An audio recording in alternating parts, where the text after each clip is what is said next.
Hello everyone, my name is Mike. I have 10 techniques that I'm going to share with you for improving your group delay measurements on frequency converting devices that have an embedded local oscillator. So by that, I mean devices similar to this MyTech satellite block down converter. This particular device takes a 20 gigahertz signal and mixes it with an embedded local oscillator that's running at 18.75 gigahertz and outputs a 1 gigahertz signal. And I want to measure the group delay of a device like this, and I'm going to share with you 10 techniques for making that measurement as accurate and as easy and as fast as possible. Now, of course, for these measurements, I'm going to use the Rohde Schwarz ZNA Vector Network Analyzer. This network analyzer was introduced to the market about 1 year ago, and it was optimized for making measurements on frequency converting devices. In particular, I'm going to use option K9, which is the two-tone technique that we use for making the measurement on devices with embedded LOs. Now, for more information on how that option works, we have an application note, 1EZ81, and it's called Group Delay Measurements on Frequency Converting Devices. And this application note describes everything you need to know about the measurement personality. But we're not going to read that application note right now. We're doing a video where we're going to optimize different settings in real time to see the effect directly on the screen as we make the changes. Okay, so as I said, I have 10 different techniques for improving the measurements, and I'm going to go through each technique in a video. In this particular video, I'm going through technique number 4, which is to optimize the tone spacing of the two-tone signal. Now, there's 3 constraints that we need to be aware of as we select how far apart or how close together the two tones are. The first constraint is that I'm measuring the phase of each of these two tones. In fact, I want the delta phase between the two tones. I want to know how they differ. And if I put the two tones very close together, then the phase difference between them will be really small. If I put them far apart, then the phase difference will be much larger. Now, if I consider the fact that when I'm measuring the phase of one tone, I might have noise on my measurement on the order of, for example, 1 degree. And if I put the two tones close together and the delta phase is only something like 1 degree, then the noise from this measurement and the noise from this measurement will be larger, in fact, than the quantity that I'm trying to measure. So one constraint says push the tones far apart, because when they're far apart, their delta phase will be higher. And for example, if the delta phase is 100 degrees, then noise of 1 degree on this tone and 1 degree on this tone starts to become less important. So one constraint says push them far apart.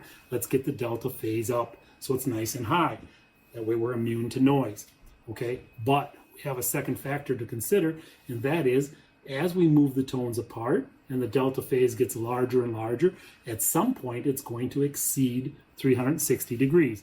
And when that happens, it's called phase wrapping.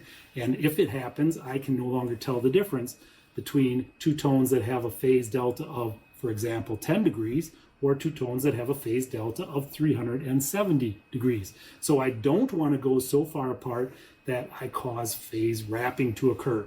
So that's my second constraint. Now, how do I detect if phase wrapping occurs? Don't worry, it's very easy. If you see phase wrapping, what will happen is your group delay trace will be going along at some nominal value, let's say 100 nanoseconds, and then the two-tone separation will phase wrap. Suddenly, the delay will drop down to something like 10 nanoseconds, some real small number compared to what it was. When you see a drop like that, that's very sudden, then you can be pretty sure that it occurred because of phase wrapping. And the easy way to solve that is to just move the two tones a little closer together. So that's 2 constraints on the tone spacing. One that says push them apart, and one that says, but don't push them apart too far. Okay. There's a third constraint that we have to be worried about, and that is that when we pick a tone spacing, that determines the aperture that's used for making the group delay measurement. And when we have an aperture for group delay measurement, that basically says that I cannot see much variation that's occurring inside that aperture. So in other words, let's say I pick an aperture of 10 megahertz. That means I can only see fluctuations in the group delay curve that are occurring slower than the 10 megahertz aperture that I picked.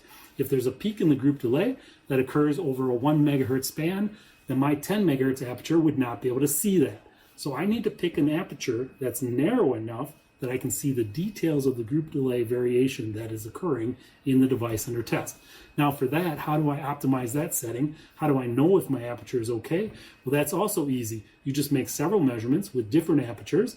As you narrow the aperture up, you become more sensitive to variation in the group delay trace, but you also get a noisier trace. What you look for is, in the noisier trace, does it have the same shape as the trace that has a wider aperture, which is quieter in terms of noise and is following the group delay at a slower rate? As long as you see the same general shape, then you know it's okay to go wider and wider until you start rounding off the details in the group delay trace. So you want to go as wide as possible without wrapping, but you want to make sure you don't go too wide that you miss the details in the group delay. It sounds very difficult, but in fact, when we're looking at it on the instrument, it's easy to determine if I should go wider or narrower. Okay, so that's what we're going to cover. Technique number 4 on my list of ways to optimize your group delay measurement. And if you watch the previous videos, you know I'm going to use some automated scripts to help us with setting up the instrument because it's very fast, it's very easy, and it makes sure I don't miss anything. So for example, in video number 3, we talked about combining with the coupler and the two tones might be offset in power, and this reduces our accuracy a little bit. Well, we corrected that by raising the second tone up. I'm never going to forget to do that again because I put it into my script files. So from now on, this will always be taken care of. Okay, so let's jump into our measurement. Let's use a script file to set up 4 channels with 4 different tone spacings. Let's calibrate the 4 channels and let's see what happens to our group delay results. So as always, I want to go in here.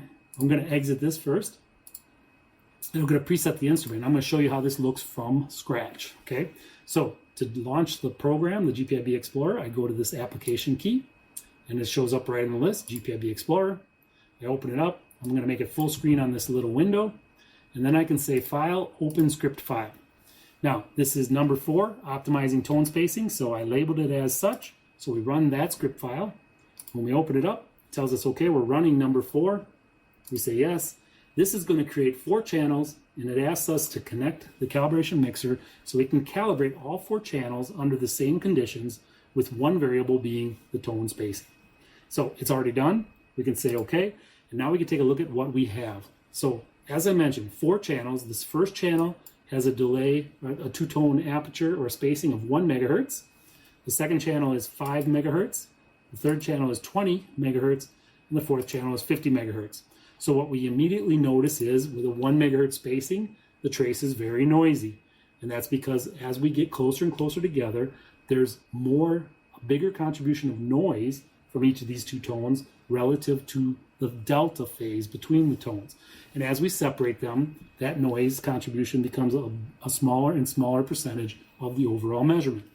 So going wider and wider is certainly the best thing we can do with respect to this measurement. And with a very small delay number like this, we're only measuring 190 picoseconds, we have no concerns about phase wrapping at this point. So wider is better. Now in this particular device, this mixer has a very flat group delay, so going to a wider aperture has no impact on our ability to measure this mixer either. So this doesn't tell us much other than wider is better in terms of noise, but now let's connect to the device under test and see if these traces can all measure the shape of this particular device under test. Now, before I do that, I can tell you already, this trace is way too noisy to be useful to us, so we can eliminate it right off the bat. Let's just get rid of it. It's only going to hide what's really happening. And let's focus on these 3 traces for measuring the group delay. So I'm going to connect now the input and output cables to the device under test, and let's see how these traces compare.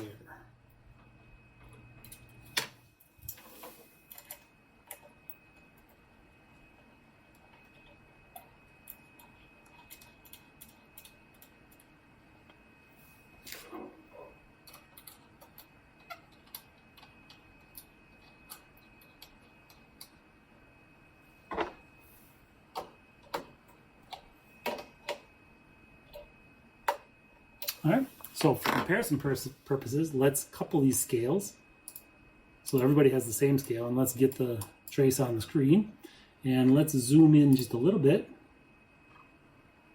Okay, and the other thing we can do is we can overlay these traces by going to Display, Split, and say Overlay All. So now all 3 traces are on the same diagram. So this is the 5 megahertz spacing, 20 megahertz spacing, and 50 megahertz spacing. So the first thing we want to notice is whether or not all three traces have the same general shape looking at this response. And in particular, you know from my earlier videos, I'm focused primarily in the center 40 megahertz area, so where the delay is relatively flat. Luckily for us, most of the time, we're trying to measure delay at the center of the channel where things are well behaved. So our goal is to develop devices that have a flat group delay response, and our ability to measure that device with a wider tone spacing is just fine. So if we look in this region, but even at the peaks, we notice that all three of these techniques have the same general shape. So it's clear to me that we could use any one of them to measure the group delay of this particular device, and we don't lose any details in the delay shape. So in this case, the optimal setting is to just go as wide as we can. So 50 megahertz is even fine. Now, for historical reasons, I'm going to use a spacing of 20 megahertz because I've already made a lot of measurements on this particular device under test using a 20 megahertz aperture. So I just want to carry that forward into my future videos. But based on what I'm seeing here, there's no reason we couldn't use 20 or 50. Okay, they're both very good. But I'm going to select 20, and I'm going to allow the other things that we're going to do to optimize the measurement to have their effect going forward. So at this point, I'm going to put 20 megahertz spacing into the script file, and then in the next video, we'll optimize the next thing, the next step. So that concludes this video, optimizing the tone spacing. It's as easy as that.